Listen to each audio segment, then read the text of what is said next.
Hi, I'm Michael. Welcome to Review Wars, where reviewers nominate the best games in a category, and then you, the viewers, get to vote for the winner. So, today we're talking about the best co op games, and let's take a look at the nominations. Hello, I'm drinking water, and this is Board Deck and Dice's choice for Review Wars Best Co-op Game. And as you can see, my choice for the best co-op game is Marvel Legendary.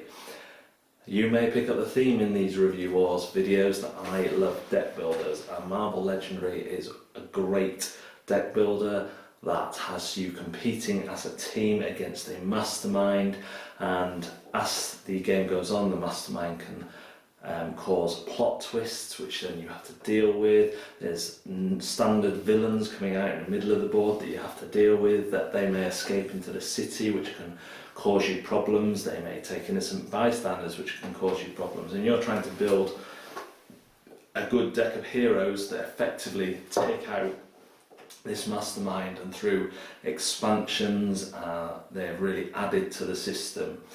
The two negatives about Marvel Legendary are they attempted to kind of shoehorn a competitive mode in there where even though you're playing together to the same goal you can score more points. I just ignore that, just play the game.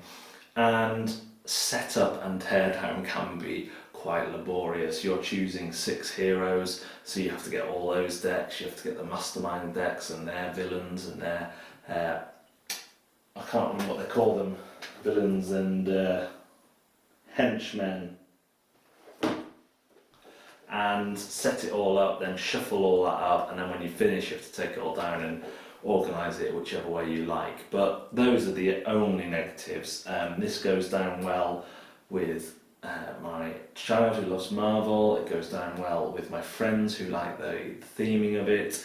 So for a deck builder that's cooperative and has a theme that has broad appeal, this is a great game, and it makes it my favourite co-op game at the moment. So there we go. Thanks for watching, and we'll see you again on Board, Deck and Dice. The key to a good co op game is in the name co op. You have to cooperate. And the mechanics in Pandemic force you to do that, which is great. This is one of the things that makes a great co-op game, where you must cooperate. The other thing is tension, that fear of failure, and this also does that superbly well. The mechanics in this game are really simple, which means that anyone can play it.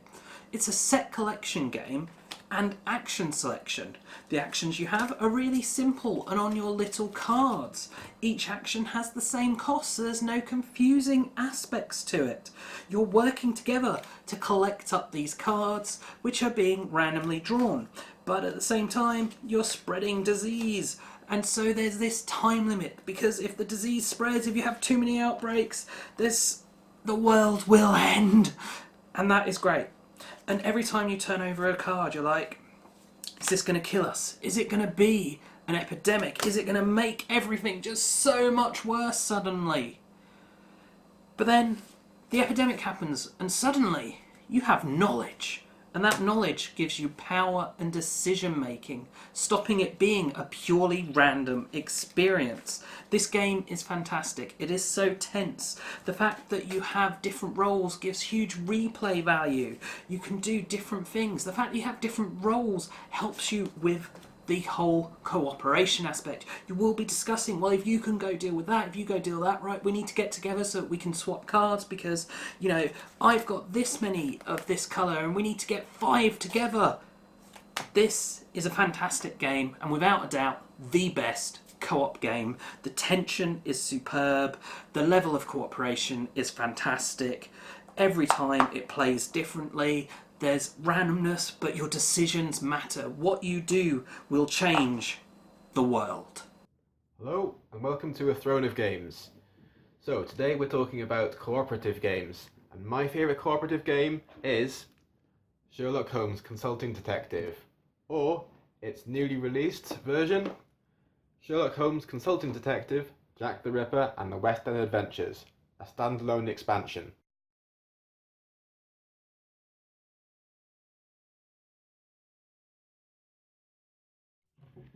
This new version of Sherlock Holmes Consulting Detective is a standalone expansion to the older version.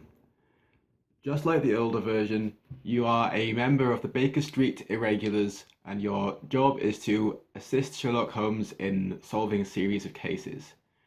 Within the context of the game, you are aiming to equal or beat the number of leads Sherlock Holmes follows in order to solve the mystery. No matter which version of the game you go for, the gameplay is the same. You get the following items: a case file, a directory of London, a newspaper for that day, and access to the London map. You take your case file and you turn to the first page. I'm not going to open it for spoilers. And it explains the situation about the murder that's taken place. Gives you a few clues to get you started. With the clues you've got started to get started with, maybe you'll decide to follow one of them up. To do that, you might want to look up people in the London directory. Once you found them in the London directory, or found their location on the map, you can find the right paragraph to represent interviewing them in the book. So you read through the book, through that entry in the book, and you get more information. On top of that, you can work through the newspaper for that day, and you might be able to find clues. Each newspaper has clues hidden in it, and you can use those clues to again follow up leads by looking on the map, using the directory, and then finding appropriate entries in the case file. So gameplay is really straightforward. It's a really easy game to teach, and it's a game that can be played really well with 2 players all the way up to 8 players. So it's good as a game to play with your partner, and also a great game to play with a group of friends. So once you think you've solved the mystery, you go to the back of your case file and you'll find a set of questions. You answer those questions and then use the score you got in that, along with the number of leads you followed, to get your final score. You compare your final score against Sherlock Holmes, who always gets 100 points, and see how well you did. Getting 100 points is very tough indeed. When we played it, we settled for being happy to get a positive score at all. We spent most of our times with minus scores or just getting into positives. I think the best we did was maybe 60 points, and we got lucky. So bear that in mind when you get the game. Don't be too hard on yourself if you can't beat Sherlock Holmes. You know, he is a fictional genius after all. As you can see by the box and the artwork and the components, this is a beautiful game. It's really different to a lot of other cooperative games out there. The approach is really different. I really like that. Sitting around, you can really take your time over the game, sitting there pondering over the clues. So if you're going to go out and buy one of the versions, I'd probably say go for the newer version. But both of them are good. So yeah, really go check it out. You won't be disappointed. So my nomination for best cooperative game is by far Sherlock Holmes Consulting Detective. So that's our 3 nominations: Marvel Legendary, Sherlock Holmes Consulting Detective, and Pandemic. But which is the best co-op game? Well, that's up to you, the audience, to decide. Put your votes in the comments below, or upvote someone else's, and then come back in around a week's time to find out who the winner is. Do hope you've enjoyed this video and found it useful. If you have, please do check out the rest of the videos on the channel, as well as subscribing and sharing. And as always, thanks for watching, and bye for now.